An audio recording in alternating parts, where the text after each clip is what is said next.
Box Online Radio, coming to you from West Virginia at heart and from around the globe. And hello, everybody. Today is Friday, another Cooper Friday. Welcome to the show. How's everybody doing? On Fridays, I talk to you guys about D.B. Cooper, the man responsible for the only unsolved skyjacking in U.S. aviation history. And my guest on the program today is Eric Ulis, someone who has followed the D.B. Cooper case for a very long time and has made a lot of discoveries and observations. Eric, are you with me? I am with you. How you doing there? I'm doing just fine. Firstly, I would like to say thank you for being a guest on Black Box Online Radio. And can you take us back to the very first time that you heard about D.B. Cooper, and what was your experience like?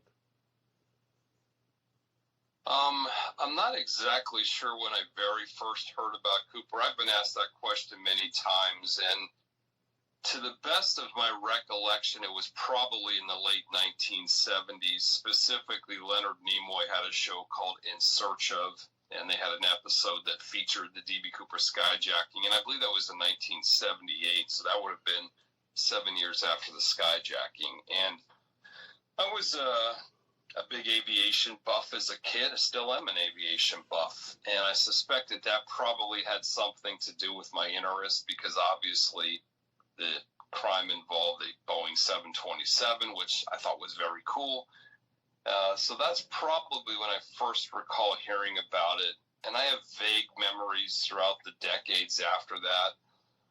But I have to say that I really dove in deep and started getting deep into this probably around 2008, 2009, something in that area, about the time that FBI Special Agent Larry Carr came along and sort of injected a little bit of energy into the investigation by opening up some of the information that heretofore had been private, opened it up to the public.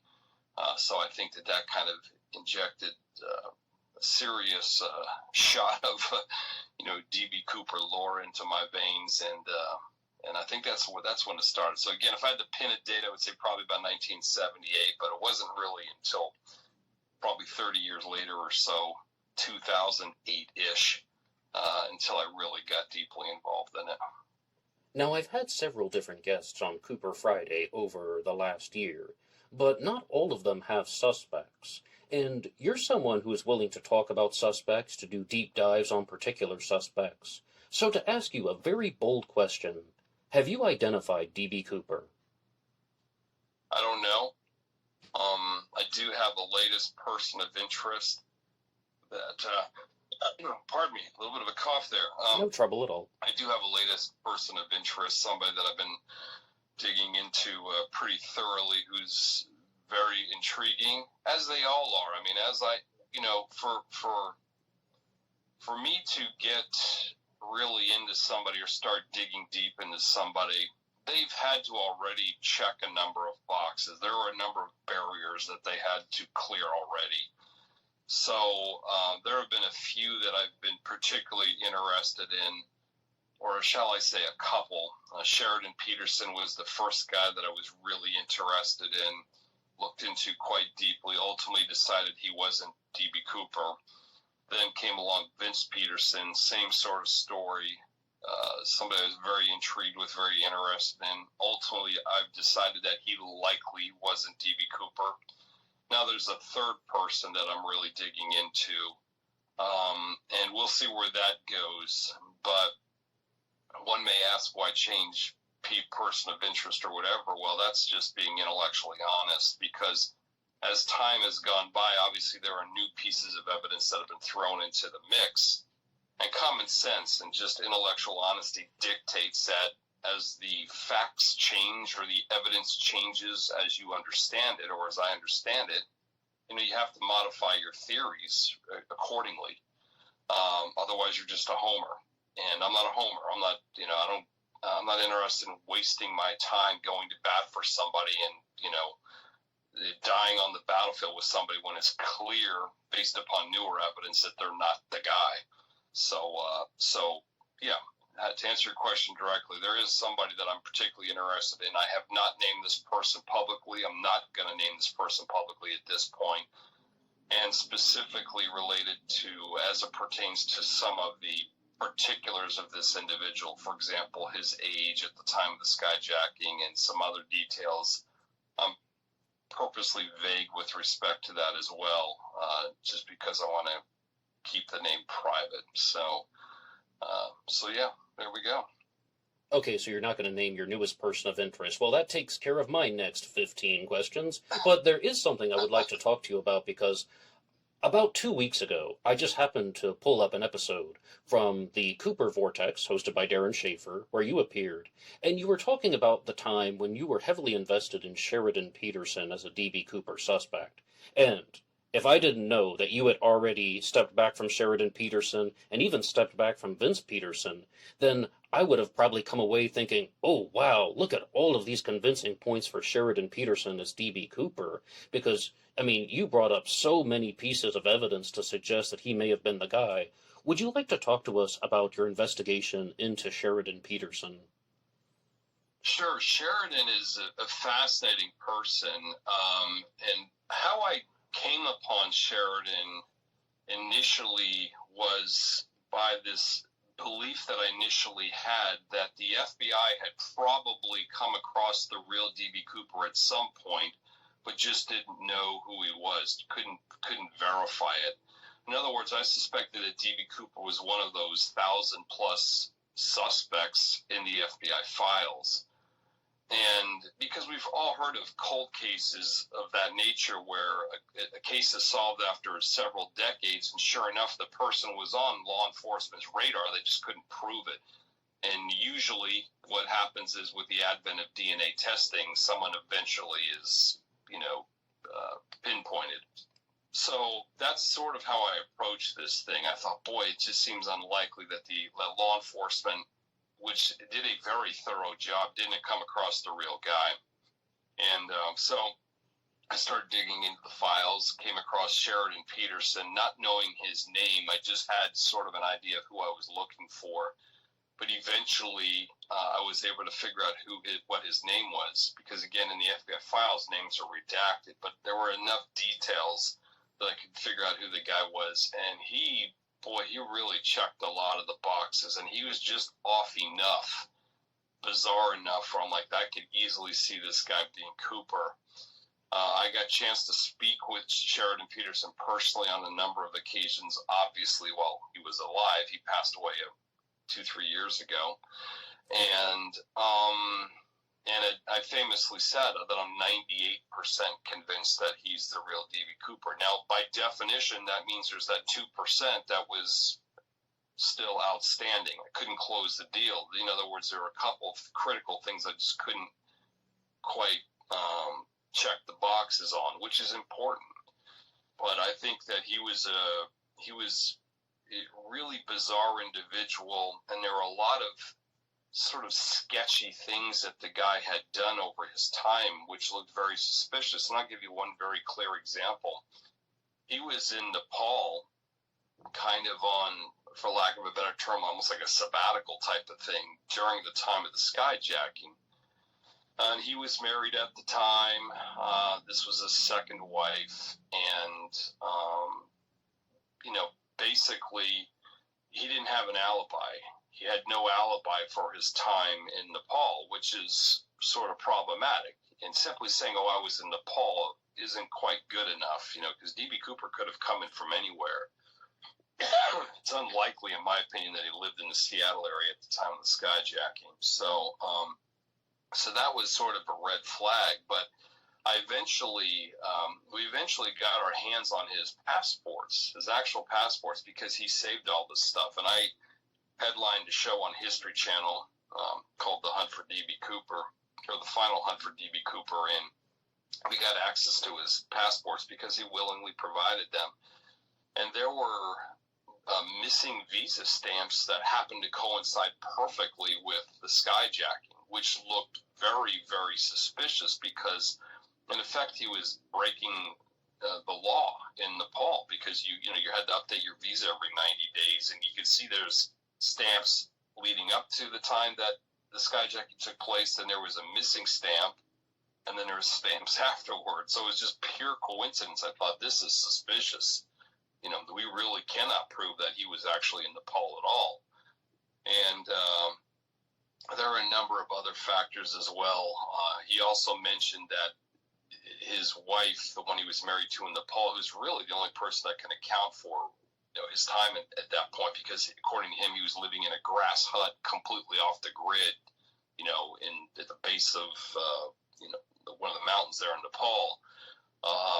According to his then wife, I know his first wife, and I interviewed her on my History Channel show, and she talks about the fact that she had actually met, or rather communicated with his daughter, a daughter that Peterson had with his second wife, and Sheridan had mentioned to his first wife that the second wife had passed away in the late 1970s, but then there's the daughter of Sheridan and this second wife seemed to suggest that she was still around, still living into the early 2000s. So then again, there's another, what appeared to be a gross inconsistency. It appeared that Sheridan was pretending as if she had died and was left behind in Asia, when in reality she hadn't died. She was just living there.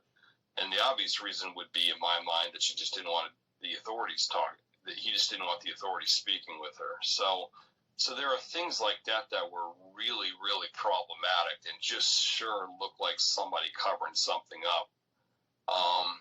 And plus he matched a lot of the physical evidence as far as I knew at the time. But ultimately what it came down to is the tie. And this is the holy grail of evidence here. And there are people that want to sort of sweep it away because it's inconvenient. It doesn't really fit with their suspect or person of interest, but that's just a fool's errand. You can't just sweep away evidence because it's inconvenient. You need to let the evidence speak to the truth, because it's like I've said before, the evidence, in this case the tie, tells the story. It doesn't have an agenda. It doesn't give a fuck what anybody thinks. It cannot lie. It speaks to the truth. And, you're well served to listen to the evidence or try to interpret the evidence. So specifically, there were tie particles that were discovered on the tie that appear to relate to the aerospace sector and a couple other areas of unique business sectors or science centers, that kind of thing.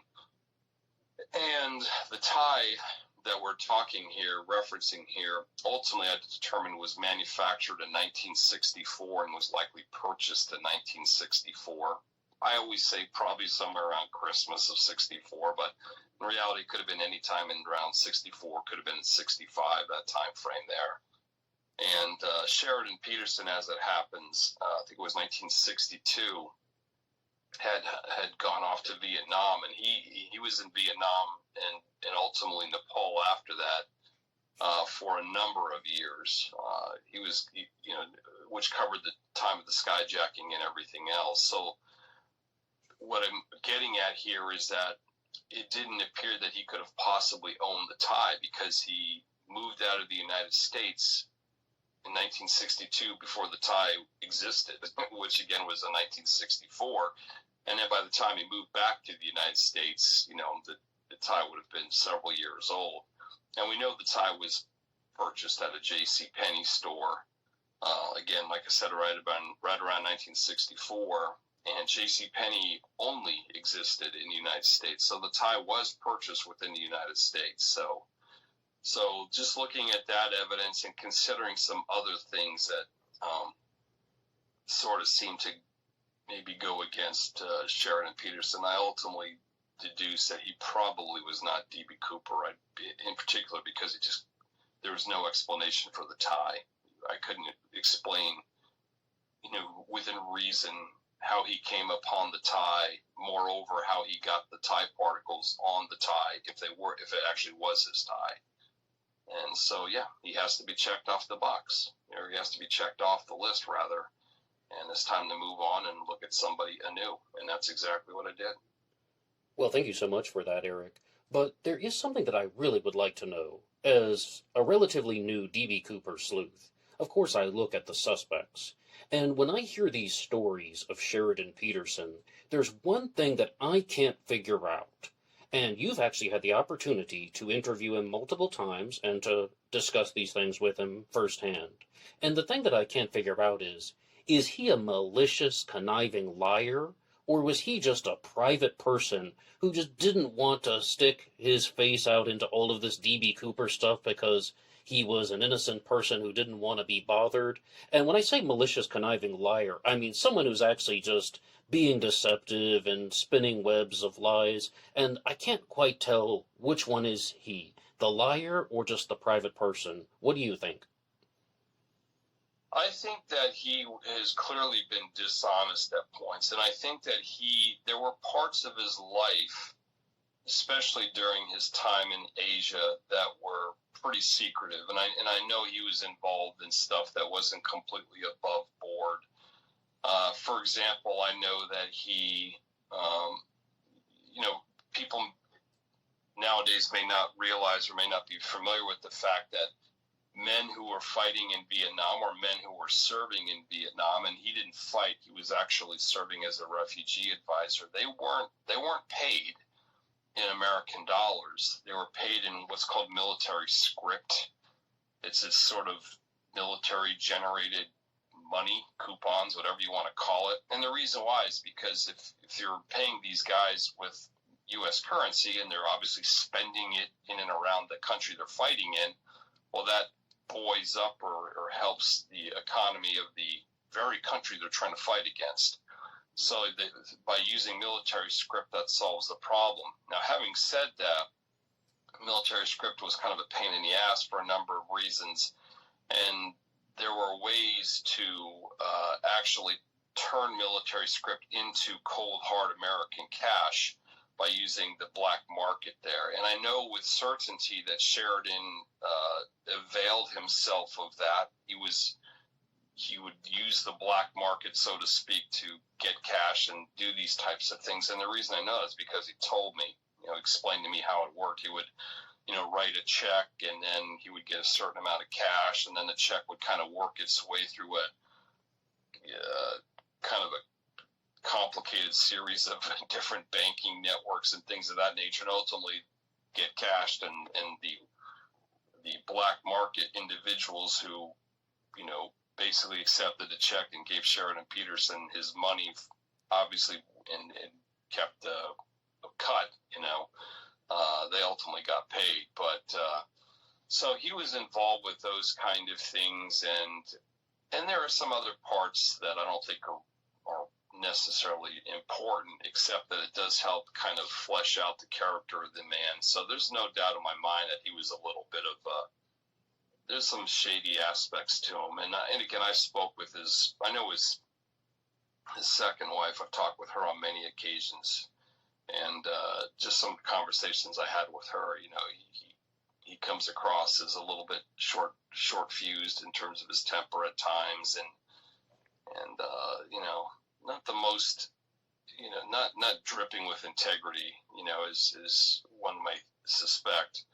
Now, it doesn't make him D.B. Cooper, of course, but I think that does paint a certain picture of him, and I could look at Sheridan Peterson and think, yeah, I mean, it's not beyond the realm of possibilities that this was the dude.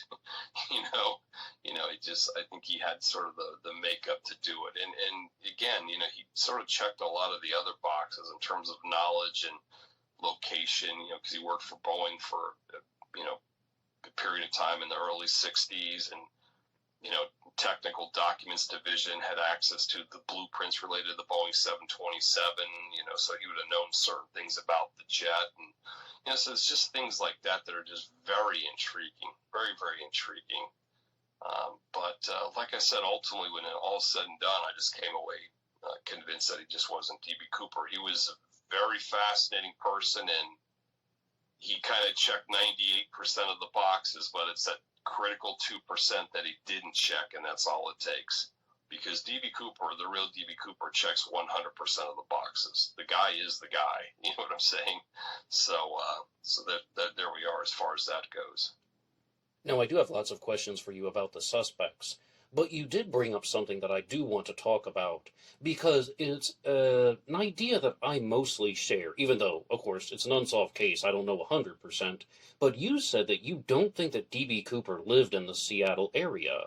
I mostly agree with that. I'm fully open to correction if it turns out that Cooper did live in the Seattle area. I don't benefit one way or another. It's just what I think happened. But I would like to ask you, for your reasons and your point of view, why do you think that D.B. Cooper didn't live in Seattle? Well, first of all, that's where the crime took place. I mean, it centers around Seattle. And it just seems like you don't shit where you live, basically. I mean, he had to know that there was going to be an enormous amount of law enforcement, FBI presence and investigation unfolding right there in Seattle as well as Portland, you know. And if he lived in either one of those cities, that seems particularly reckless. The other thing is that he very famously sort of, I call it name dropping or knowledge dropping. Like, he mentioned that he recognized the lights of Tacoma below to the flight attendant. He mentioned that McCord Air Force Base is only, 20 minutes or 20 miles from SeaTac airport when he was talking about, why the parachutes are taking so long to arrive.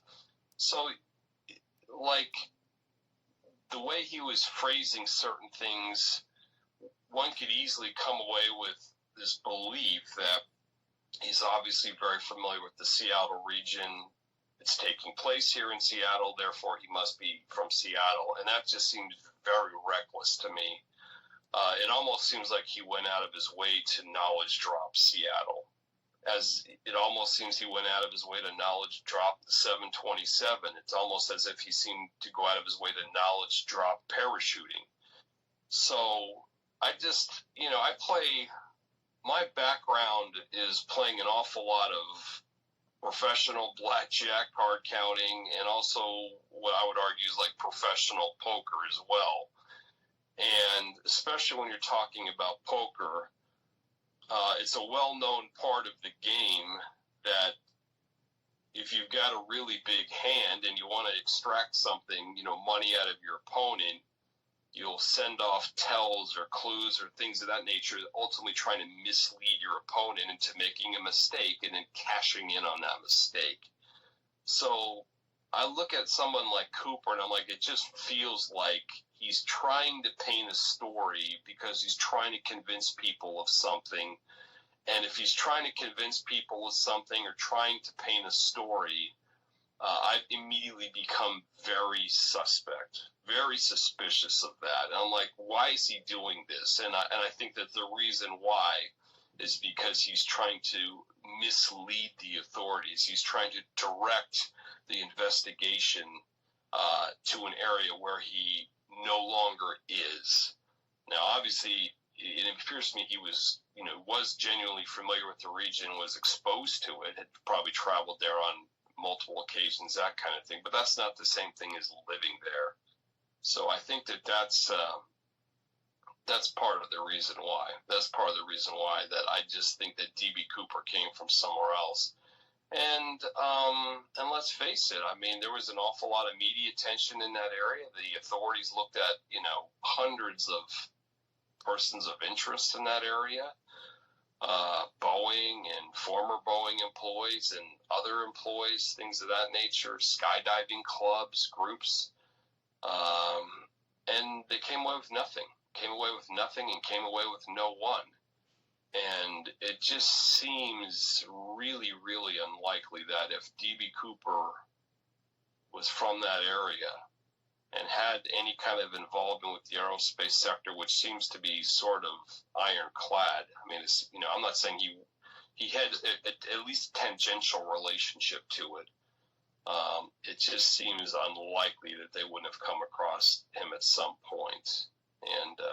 And to date, it just doesn't appear like they ever did come across the real D.B. Cooper at this point. So I just think it was sort of a fake tale. It was a fake tale, basically, to use some, poker parlance. Thank you so much for that. And I would like to remind everybody that I'm talking to Eric Ulis about all things DB Cooper. And if there are any guests that you want to have on the program for Cooper Friday, you can put your ideas in the comments section down below. Also, requests for any other types of episodes. And if you like what you're hearing, you can hit the like button and subscribe. It really helps out the channel. And to get back to the discussion, Eric, I would like to really know about your investigations into a different suspect, and that is Vince Peterson. And would you like to tell us the story of how you first found out about him, and you were really, really focused on him for quite a while, it seems, but you also had a big reversal on Vince Peterson, and would you like to tell us all about that? Yeah, Vince Peterson's a very intriguing person. First of all, he checks the boxes physically. I mean, Peterson was 6'1". You know, he was 52 at the time of the skyjacking.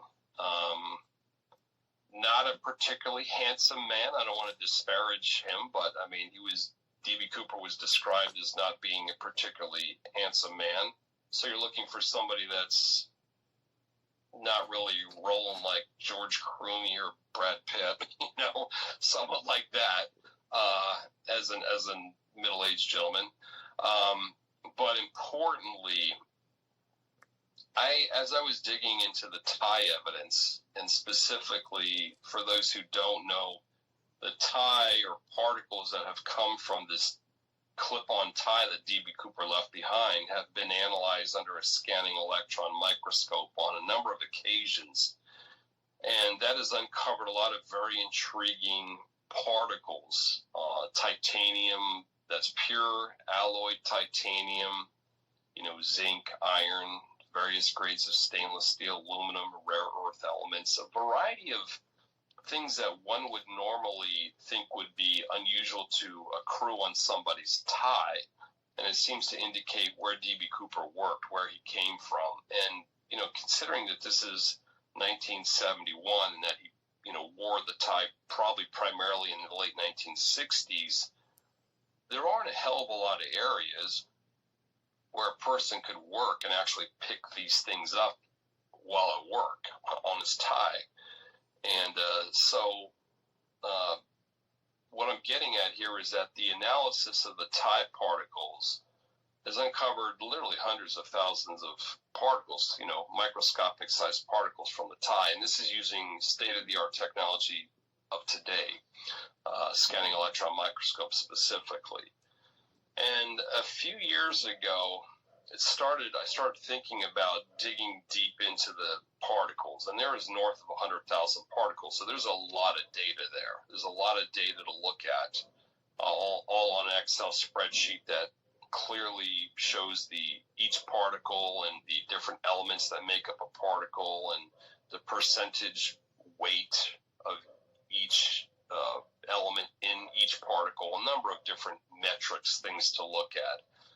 And I thought, I'm going to start looking into this and see if I can come away with a particle or two that is exceptionally rare, something that I would call, or something that's akin to DNA. Again, just as DNA is unique to an individual, I thought maybe there was something on the tie that was very unique, let's call it commercial DNA, that was specific to a particular company, because that may help narrow down exactly where DB Cooper came from, the company.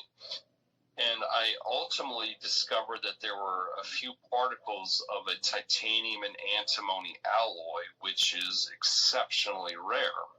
And it wasn't commercially produced, it wasn't commercially disseminated, but it was researched. There's a couple of patents that pertain to it in the 60s, the 1960s. And the patent was assigned to a company called Remcrew Titanium, based in western Pennsylvania, near Pittsburgh, Pennsylvania, Midland, Pennsylvania. So that piqued my interest because I thought, boy, DB Cooper had to have come from this Remcrew Titanium. Now, to be clear, Remcrew Titanium was renamed Crucible Steel, or became part of a company called Crucible Steel. So you'll hear the name Remcrew and Crucible interchange from time to time, but it's the same company. And ultimately, I interviewed presidents of spin-offs of the company, because Crucible no longer exists. But it was essentially the different divisions were sold off over time and that kind of thing. And the primary division, company called Crucible, is still called Crucible in Rochester, New York. I spoke with the president of the company there on a couple of occasions, talking to him about the tie particles and things of that nature, getting his opinion with respect to that. And ultimately, he felt like, and I agreed, that the tie particles appear to indicate that D.B. Cooper worked at this Remcrew Titanium in the titanium division, titanium research lab. And as I started digging into the titanium research lab, I ended up speaking with the guy who was the supervisor at that lab during the time of the skyjacking. A very old man, but still around.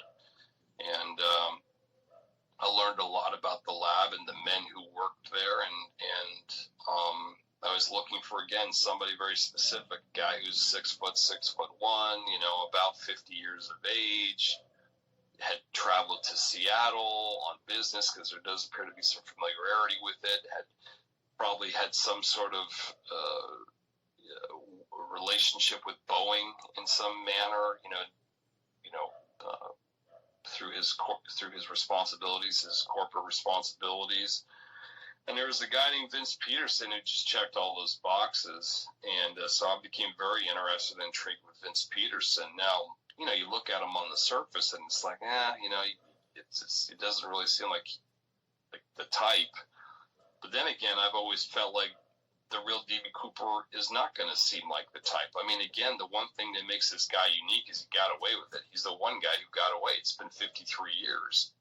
So I long ago determined that D.B. Cooper ultimately is going to be somebody who even his neighbors would think there's no way in hell that he was D.B. Cooper because he was just that well hidden, and it was just sort of that out of character. So Vince Peterson is somebody that was very intrigued with, and learned an awful lot about Vince Peterson. Ultimately, I came away thinking that he probably wasn't Cooper because there was new evidence that was discovered last year in 2024. New particles that were discovered through yet another SEM, scanning electron microscope analysis of the tie particles. And specifically, it came in the form of uranium and thorium. There was a couple uranium, couple thorium particles, a thorium and uranium particle that were discovered on the tie. And of course, these are things that aren't just floating around. You know what I'm saying? I mean, there's uranium and sand and thorium and sand and all that kind of stuff as well. But, we're talking about something a little different here. It's not like just sand or whatever. So I couldn't figure out how Vince Peterson could have come across thorium and uranium at any point. There just appeared to be absolutely no connection with it. Same thing with the company Remcrew, later known as Crucible. I mean, they didn't appear to have any kind of real dealings in that at all.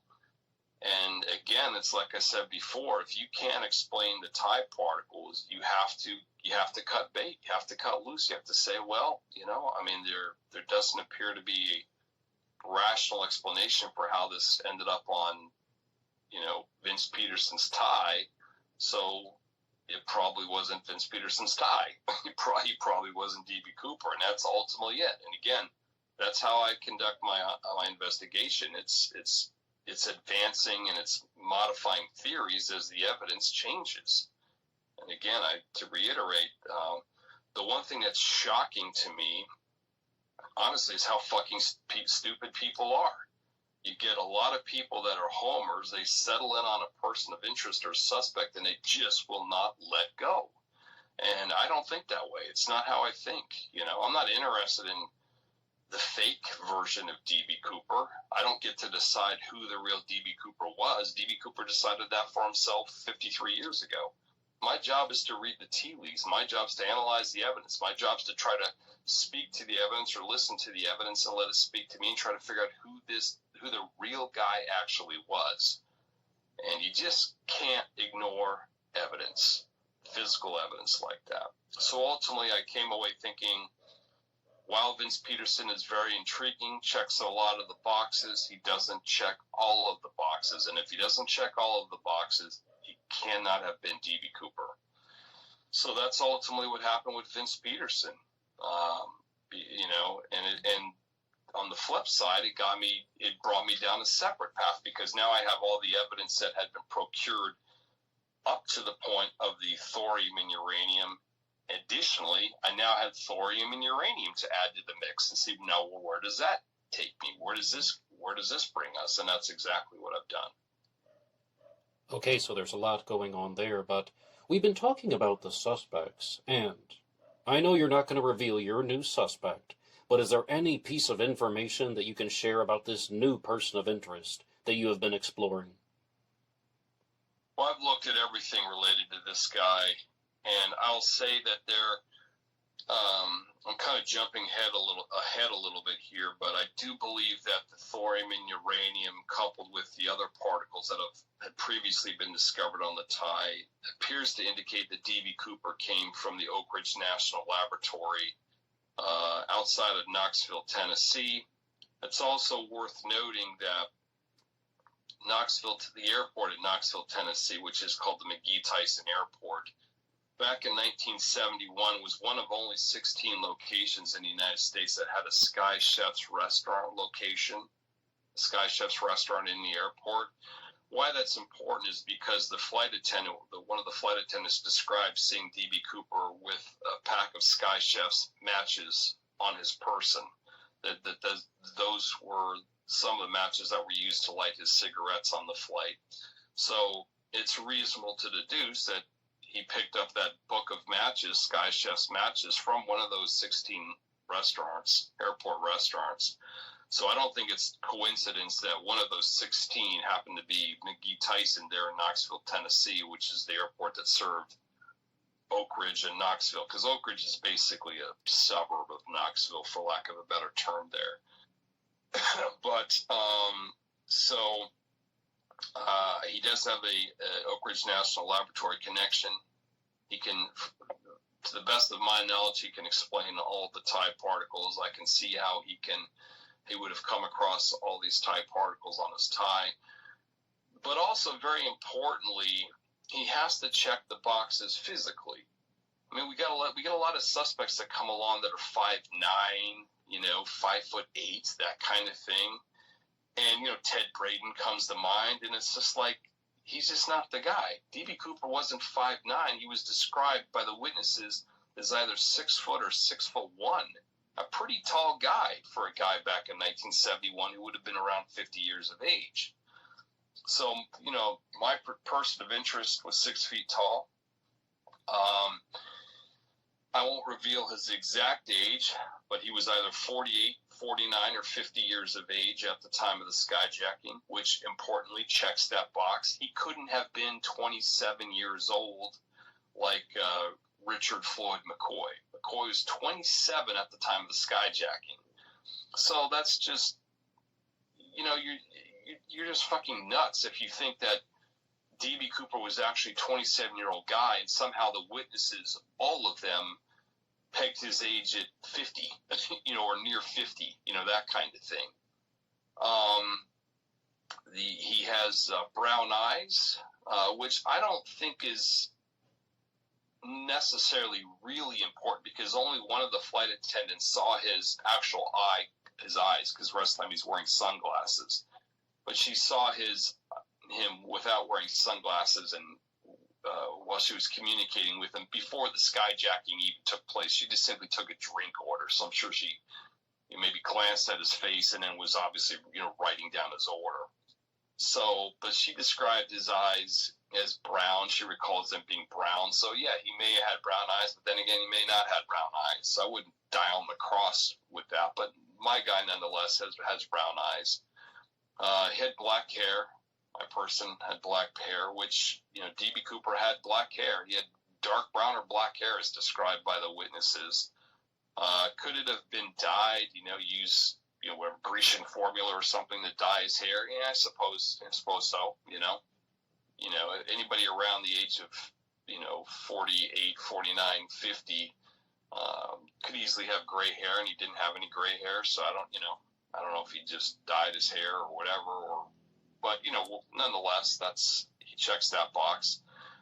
The other thing is he had a dark complexion. If you look at his registrar military record, there's several options, sallow and, can't remember the offhand, ruddy, and, a few different skin tone ways to describe skin tone or boxes to check. And his was checked off as dark. And I've seen pictures of the guy, and yeah, he's got, it's interesting because I've heard D.B. Cooper described as a white guy. I've heard him by the witnesses as a white guy, somebody who could have possibly been Native American, somebody who could have possibly had, Latin blood in him, that kind of thing.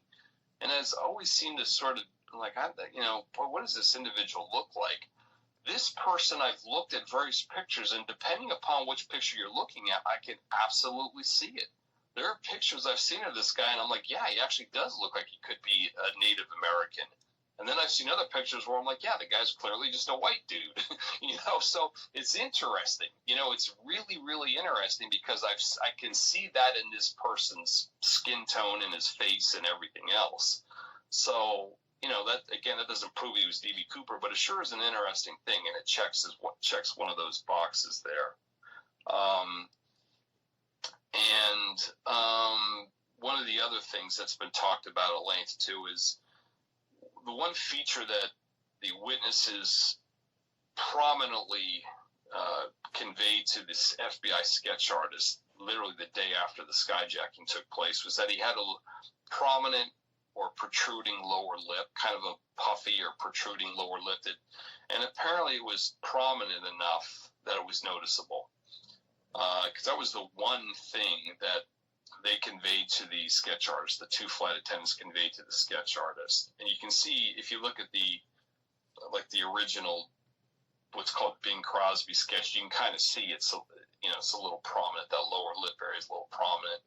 Well, my person of interest has that exactly spot on. It looks exactly like that. So those are some interesting things to consider as far as that is concerned there. But so that's really about as far as I'll go as far as releasing details about the person. I'll just say that he checks he checks a number of the boxes, just like Vince Peterson and Sheridan Peterson checked a number of the boxes. And that's, so that therefore warrants, taking a really deep dive into this guy and trying to figure out, if he could have been D.B. Cooper or not. So was he D.B. Cooper? I don't know. It's too early to say. But there aren't many men that come along like that sort of jump out off the page as somebody who could have been the guy. And I think he's about as strong as a person of interest as I've ever come across. Probably the strongest person of interest I've come across. But we'll just have to see how the chips fall when all's said and done. I'm really glad that you brought up the point about D.B. Cooper's dark complexion or olive skin features, because I was talking about that on the most recent Cooper Friday, and it's almost like there's so many possibilities. It doesn't mean he was a Native American. It doesn't mean he was Hispanic. He could have been someone of European ancestry who just had a dark complexion. It's not impossible. And, I think we can consider all possibilities. But if we're going to talk about the suspects, Eric, you've done this for a very long time. Who was the worst D.B. Cooper suspect that you've ever come across? Or a better way of phrasing it is, the worst D.B. Cooper suspect that has ever been proposed. What do you think? I think probably the worst has got to be Barb Dayton, for all the obvious reasons. Probably the worst. So that, Barb Dayton was just, there's just nothing there that checks the boxes at all. Do you really mean that D.B. Cooper was not a transgender woman? Sorry? D.B. Cooper was not a transgender woman? Is that what you're saying? Shocking. I'm saying that, and if you look at pictures of, Barb Dayton before Barb Dayton became Barb Dayton, just nothing looks right, can't explain the tide particles. I mean, there's just nothing that adds up. The psychological profile of this person who apparently confessed. I mean, none of it adds up. Walt Reck is also horrible, terrible person of interest for a number of reasons. Looks absolutely nothing like any of the sketches, which honestly is almost hard to do. I mean, plus the story, his confession, that's on tape.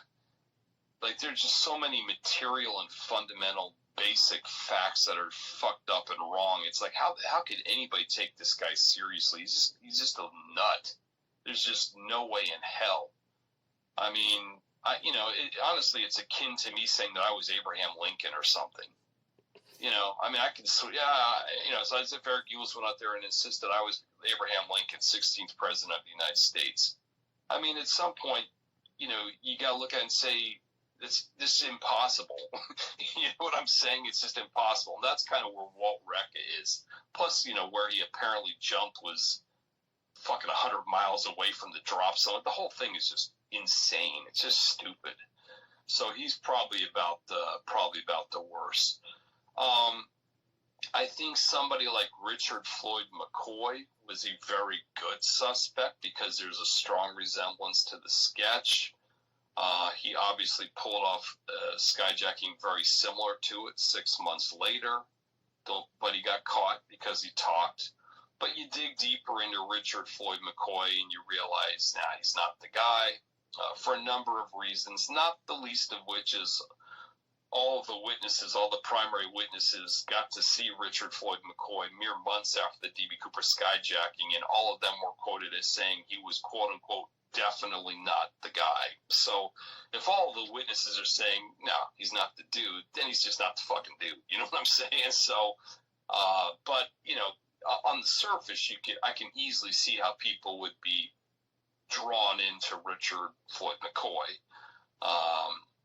But to be honest with you, most of the suspects, it just have had very little appeal to me. And again, that's because, the metrics that I use, the parameters that I use are based upon the science and witness descriptions and things of this nature. And, I've said this before, when you get into the D.B. Cooper case and you start hearing about different persons of interest or suspects, whatever you want to call them, they all have a story.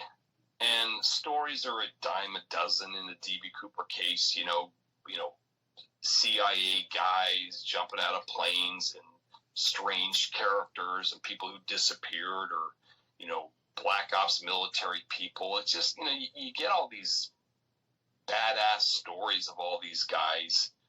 And it's like, great. I mean, sure, there are a lot of men who are certainly capable of pulling it off. I mean, it doesn't take a hell of a lot of fucking skill to jump out of a plane. It just takes stones is all it takes, It doesn't mean you're fucking Rambo or anything here. So, racing to your nearest Rambo suspect, I just think is a sucker's bet. It's a fool's errand.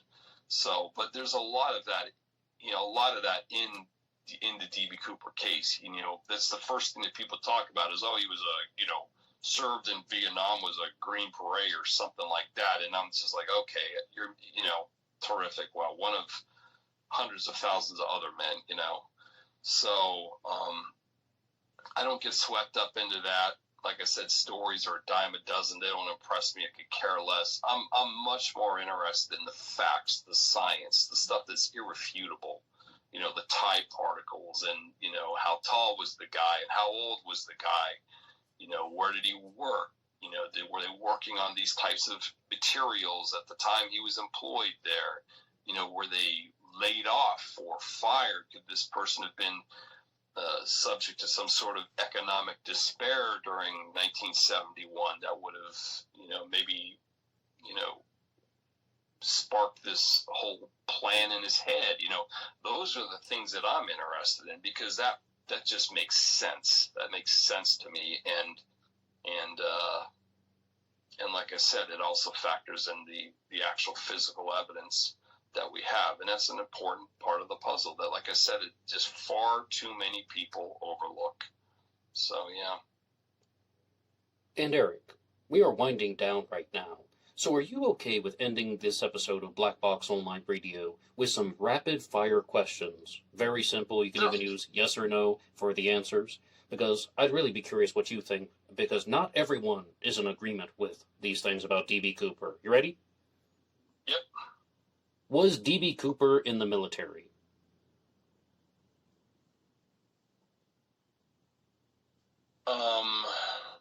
A better way of putting it is, do you think that D.B. Cooper was in the military? I mean, because he may or may not have been, but I would say likely yes. Okay, next question.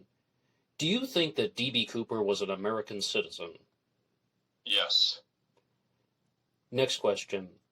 Do you think D.B. Cooper had a criminal record? No. I have to ask one follow-up for that. I know this is supposed to be rapid fire, but why don't you think he had a criminal record?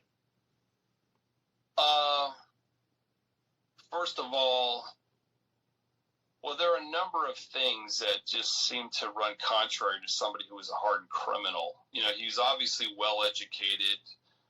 He was an older guy.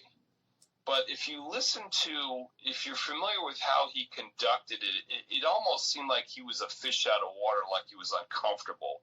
Like, for example, you know, when he threatened them, he said, you know, no funny stuff or I'll do the job, which is a euphemism. He didn't say, you know, if anybody fucks with me, I'm going to blow everybody up or I'll put a bullet in your fucking head. You know, he didn't talk like that. He was no funny stuff or I'll do the job.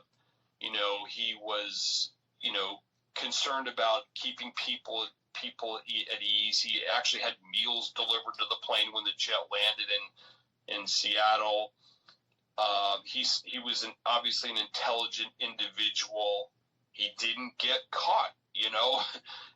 So there are a number of things that just sort of indicate in my mind that this was just a one-off event, you know, just a desperate individual, probably in some sort of economic distress at the time, which the aerospace sector and sort of the tangential sectors related to the aerospace sector were experiencing specifically in 1971. So he just strikes me as that kind of a guy. And I just don't think that he ever tried it again. I don't think he ever, you know, I think he was successful with the skyjacking, and that was it. That was his one-off event. And therefore, he never got caught, never came across FBI's radar. Because, again, the law enforcement looked into all kinds of people with criminal records and all sorts of things. They just never came away with anything. So factoring his age and just sort of the way he conducted the skyjacking, the way he spoke and things of that nature, he just strikes me as a guy who just it wasn't a career criminal. This was just a one-off event. Back to the rapid-fire questions. Do you think D.B. Cooper named himself for the Dan Cooper comic book? No. This will probably be an easy next question. Do you think D.B. Cooper was fluent in French? I have no idea.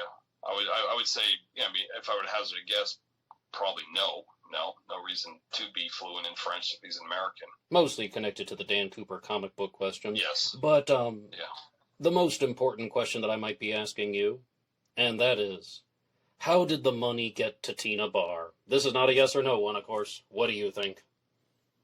I'm absolutely convinced that I know how it got to Tina Barr, and I've talked about this at length. So it's important to understand that D.B. Cooper requested $200,000 delivered to him in a knapsack, and it wasn't delivered in a knapsack. It was delivered in an open-top, cheap canvas bank bag, didn't have a zipper, didn't have a snap, didn't have a handle. So he had to improvise. Once that money arrived, he had to improvise to ensure that when he jumped out of the jet at 200 miles an hour, that it didn't just explode on him and the money go flying everywhere. It was about 20 pounds of cash. And that's obvious. I've got one of the money bags. I've put 20 pounds of cash in it. I've seen what it looks like. And, like, that's an obvious thing to anybody holding a money bag like that with 20 pounds of cash. That it's not going to hold up jumping out of a plane at 200 miles an hour. The bag it's not going to hold up. So that's the first thing to consider. The second thing to consider is that it's clear that DB Cooper wanted the air stairs down. These are the air stairs that he actually jumped from when later on in the flight, but he wanted those down on takeoff from Seattle. He wanted them down on takeoff from Seattle. DB Cooper had no luggage. He had no luggage, which is a very big tell. There's a reason he didn't have any luggage, and it, that's one of those things where it's like, are people going to try to convince me that he literally intended to jump in the middle of nowhere and walk out of the middle of nowhere dressed like DB Cooper, where it may take a couple of days for him to change clothes? Meanwhile, he's walking around wearing DB Cooper's fucking uniform. You know what I'm saying? That's just, it makes no sense. So, that's the fact that he apparently wanted to jump, in my opinion, in the outskirts of Seattle shortly after taking off. He didn't provide a flight path. He didn't give a shit which direction they flew. All that indicates to me that his plan was initially to jump in the outskirts of Seattle. Therefore, he probably had a motel set up in Seattle. So he knew when he jumped, he would be jumping without the authorities knowing that he jumped. Within minutes of the plane taking off from Seattle, he jumps in the exurbs. And the authorities aren't going to know he actually left the plane until, a couple hours later when the plane lands in Reno and they discover he's no longer on board. So he's got a head start. In his mind, he's thinking, I've got a head start of a few hours, and I land in the exurbs of Seattle. I've got a motel set up at, let's say, near SeaTac Airport. I'll just, maybe I have to walk a mile to the nearest payphone, call a cab or whatever, and within minutes, he's back at his motel before they even realize the guy's gone, before there's a description out there of the guy. He's changing his clothes. He's changing his appearance. He's doing all, he's out of there. He's out of there. So I just think that that's obvious. But something got in the way of him being able to affect the jump like that, and that's the money. The fact that the money didn't come prepared as he wanted, so he had to improvise. Moreover, he had a problem getting the air stairs down because he initially wanted the air stairs literally down and open and dragging on the runway when they took off, but the pilots refused. They said they couldn't take off like that. So Cooper ultimately relented, told them that fine, we'll take off with the air stairs up, but once the jet's off the ground, they're immediately going to be lowered. But DB Cooper had a problem getting the air stairs to lower. He had a problem initially. Eventually, they obviously were lowered. But the fact that he had a problem getting the air stairs lowered, the fact that he had to improvise with the money and all that kind of stuff, delayed him just enough. By the time he was ready to roll, Seattle was long gone. I mean, he was literally flying over utter blackness of, forest, Weyerhaeuser forest land, by, Mount Rainier. And I think that he ultimately, I should jump back and say that part of how he dealt with the money, I believe, is that he took a portion of the money out of the bank bag. May have been as much as half of it, but let's just say maybe a quarter of the money out of the bank bag. And I think he took those packets and he put it into one of the parachutes that he's jumped with, which was what's called the dummy reserve. It's a non-functioning reserve parachute. I believe that he crammed some of the loose packets into that dummy reserve to lighten the load in the bank bag. And then he tied the bank bag up using shroud line that he had cannibalized from one of the 4 parachutes that were delivered to him. And so he jumped with all that stuff. So I believe ultimately, by the time he was ready to jump, Seattle was in the rearview mirror, and he was waiting for the next real sort of sign of civilization of lights to jump. That just happened to be Portland area, the greater Portland area. So I believe he jumped in the exurbs of Portland. And I believe when he landed, the first thing he wanted to do was get the hell out of Dodge. And it just so, I firmly believe that he actually landed very near where the money was found. I think the FBI flight path is wrong, is off. So I think he landed very near where the money was found. I think he realized that, he had to obviously get back to civilization. He had to walk into Vancouver, Washington, but he couldn't very well do that carrying the money. So he knew he had to stash it temporarily. So I think he walked to the only place he could walk to stash the money, which is the shore of the Columbia River because there's sandy beach there. In this case, Tina Bar is sandy, and he could carve out a hole in the ground on the beach with his arm or sticks or whatever. And I've done this; it's very easy to do. I did it within 90 seconds when I did a reenactment of it a couple of years ago. I think he threw the bank bag in the hole. I think the packets of cash that he put in that dummy reserve, the portion he put in the dummy reserve, he actually took those out of the dummy reserve and threw those as loose packets in the hole, because otherwise the hole would have to have been really, really big to fit both the money bag and the dummy reserve parachute. So I think he took them out of the parachute and threw the loose packets in there and covered it all up, to come back at a later date to retrieve it. And I think he did at some period of time later, came back and retrieved it under cover of darkness. And I think that when he pulled the money bag out of the hole in the sand and the loose packets, I think he simply overlooked three of those packets. Three of the loose packets that were chucked in the hole there, I think were probably, just 2 inches to the left. You had to probably carve out the hole a little wider to the side, and 2 inches to the left, there would have been those three packets. But I just think he overlooked them, and therefore they sat there for 8 years until little Brian Ingram came along and happened to discover them. In part because of erosion that was taking place on the beach at that point as well. The Tina Bar was slowly but surely eroding, and it eroded to a point where, by virtue of Brian kind of wiping his arm across the surface of the sand, that he was able to uncover those three packets that I believe were buried on the night of the skyjacking. So I think it's very easy to explain and very easy to understand how those three packets ended up there. I think the science proves it as well. There's diatoms, these organisms that are in the Columbia River that were found on the money. I think that's part of the story. So I think it's very easy to explain how that money ended up there. And why that's all important is because that would prove a couple of things. It would prove that the FBI flight path was wrong. It would prove that D.B. Cooper survived, and it would prove that D.B. Cooper got away. And I think that's exactly what happened. So is a fair assessment of what you just said that you believe that the money was planted there by human hands, by D.B. Cooper himself. It was planted because that was relatively close to the touchdown point. It was also a place that was suitable for D.B. Cooper to bury the money so he could come back to it later, and some money was put in the bag, some money was loose, and that Cooper came back to it at night, and he simply did not see the 3 bundles of bills. So Cooper did all of this, and it's just a way that it was his plan to stash the money and come back for it later. It's just he made a mistake. Is that a fair way of putting it? I don't like the word plant. I've never liked the word plant because plant suggests something nefarious. It suggests deception. I'm planting something for the purpose of being discovered and deceiving somebody. So no, he didn't plant it for that person. He merely buried it. He stashed it.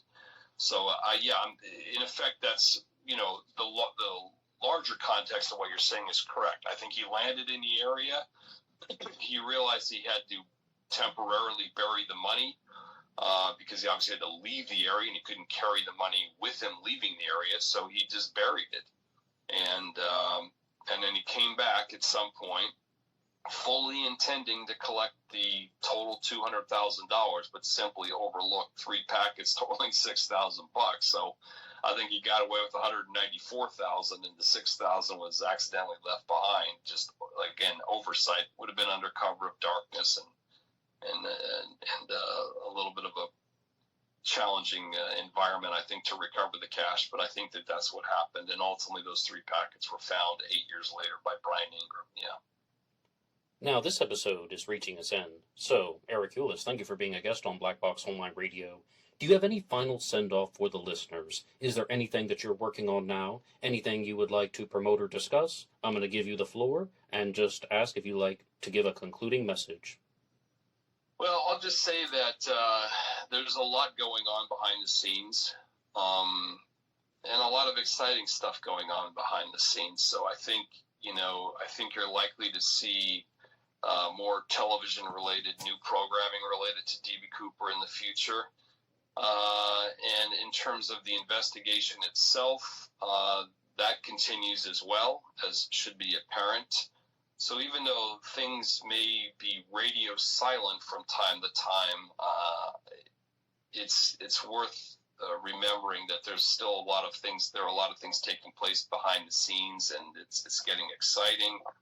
And I will just, in closing, say that I believe we're getting very close to figuring out who this guy was. I would not be surprised to uncover the real D.B. Cooper this year, 2025. If we don't, we'll be close. We'll be very close to figuring out who this guy is. But it's eminent. It's close. And I do think when all's said and done, we are going to uncover the real D.B. Cooper. Eric Ulis, thank you so much. My pleasure. And once again, I would like to thank Eric Ulis for being a guest on Black Box Online Radio's Cooper Friday. And I think during the interview, the single biggest question that I had for him was all out of pure curiosity on my part, and that related to Sheridan Peterson. When I asked him, it becomes very apparent that Sheridan Peterson was not always telling the truth. Do you think he was doing that because he was a malicious liar, or do you think that he was doing that because he wasn't D.B. Cooper and he just simply didn't want to be bothered by it? I said perhaps something to the effect of being a private person, but maybe he just didn't want to deal with these things because he thought it wasn't genuinely concerning him. And, of course, Eric just simply responded by saying that he has been dishonest at times, perhaps he has even been deceptive at times. And that doesn't exactly bring an enormous amount of clarity to the situation, but I would love to know what you guys think. To those of you who have followed the story of Sheridan Peterson, do you think that he is a good actor or a bad actor? Do you think that he is someone who is telling lies for a bad reason, or do you think he is someone who was a private person and just simply didn't want to talk about it? It's something that I can't quite figure out, because it doesn't seem like he would have had an enormous motivation to lie, but as Eric Ulis said, he has caught him in multiple lies, or it's become very apparent that he was hiding the truth. Now, that doesn't necessarily mean that he was D.B. Cooper.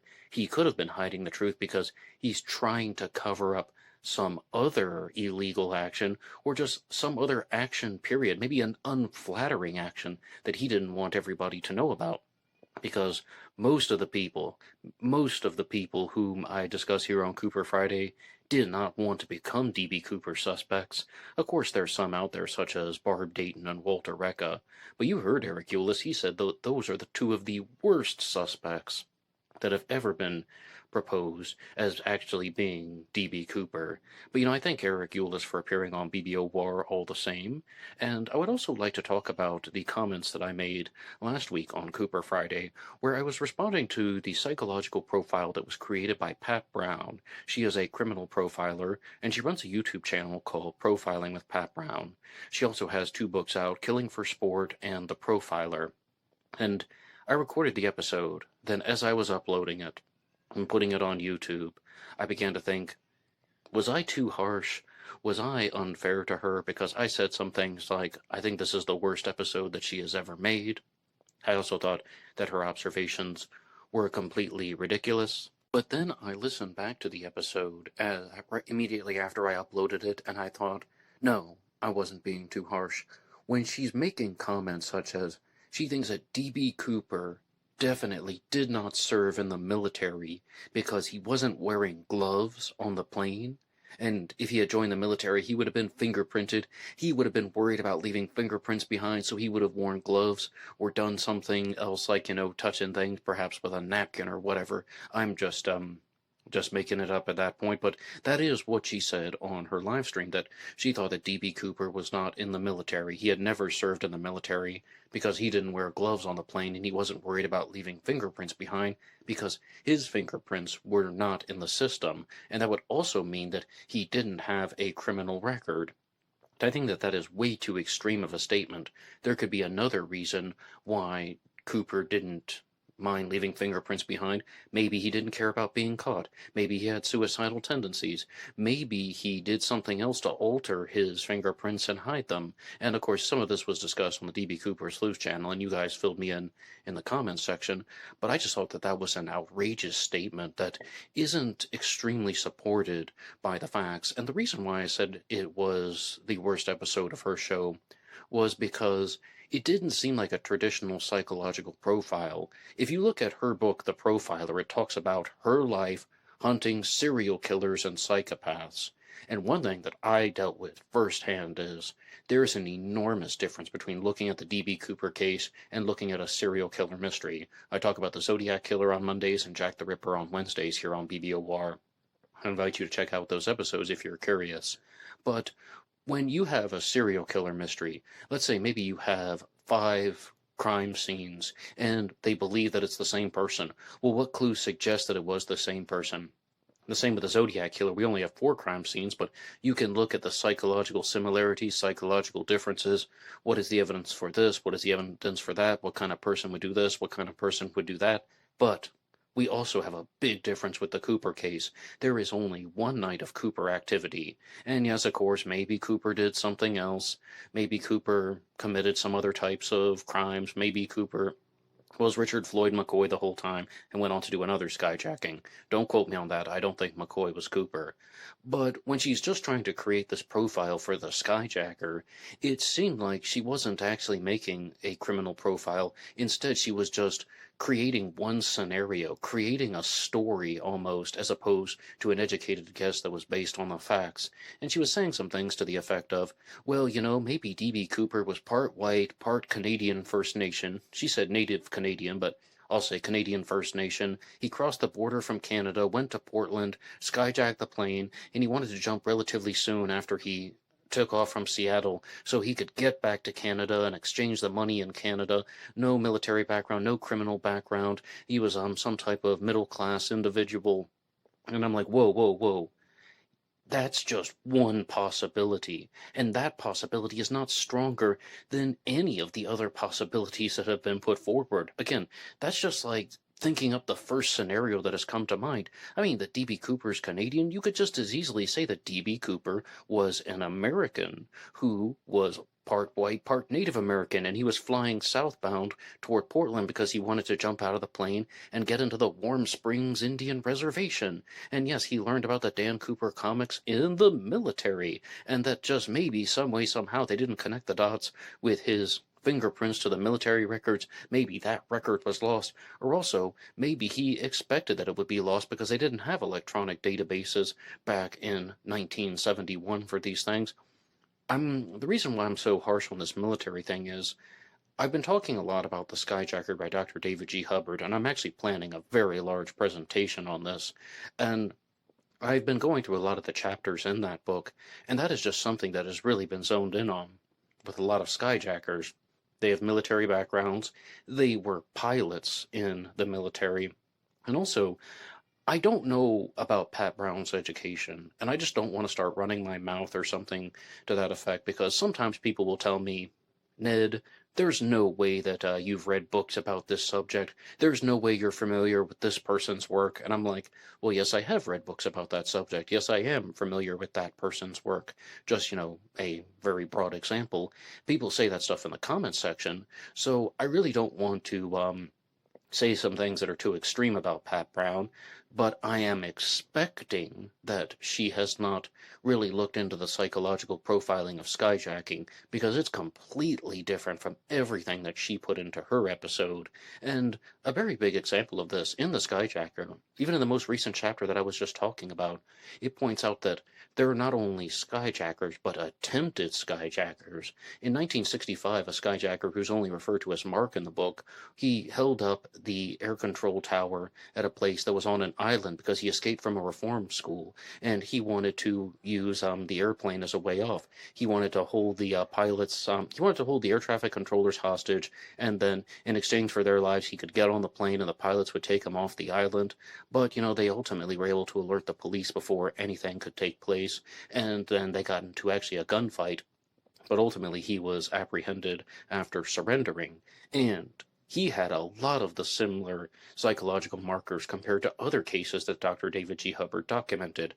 I don't recall any of this stuff in Pat Brown's presentation, such as Cooper had an alcoholic and or abusive father. This is profiling, mind you. I mean, this is just the commonalities. Let's just say the skyjackers have alcoholic and abusive fathers, extremely religious mothers, whom the child doesn't necessarily take to the religious teachings because they feel neglected. They have siblings and multiple siblings, and they don't feel like they're getting a certain amount of love and care from both of their parents. In the case of Mark, his father actually tried to kill him once, and the mother was the one who intervened and got him to stop an attempted murder. So all of these things are just kind of left out.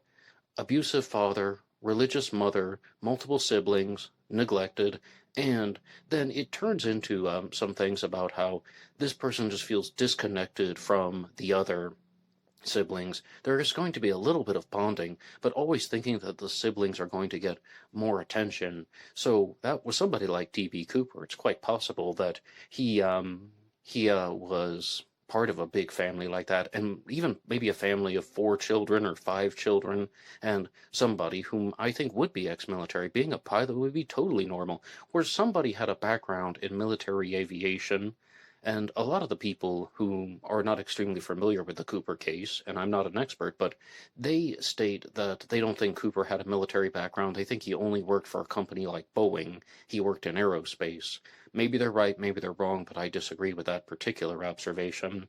And another thing to point out, though, is that one thing that seems very frequent with these skyjackers is that they are married.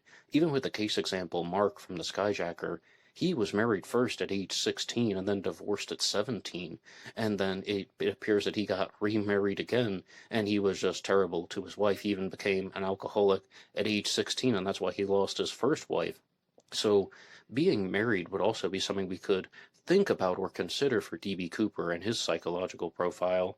But I would love to know what you guys think. You can respond to anything from the interview with Eric Ulis. You can also write the show at blackboxonlineradio@aol.com. Get me on Facebook. My first personal Facebook is Ned DeHaan. There's also a Black Box Online Radio Facebook page, BlackBoxNed88 on TikTok and Instagram. This show is available for free downloads on Spotify, Apple Podcasts, and iHeartRadio under the names Black Box True Crime or Black Box Podcast.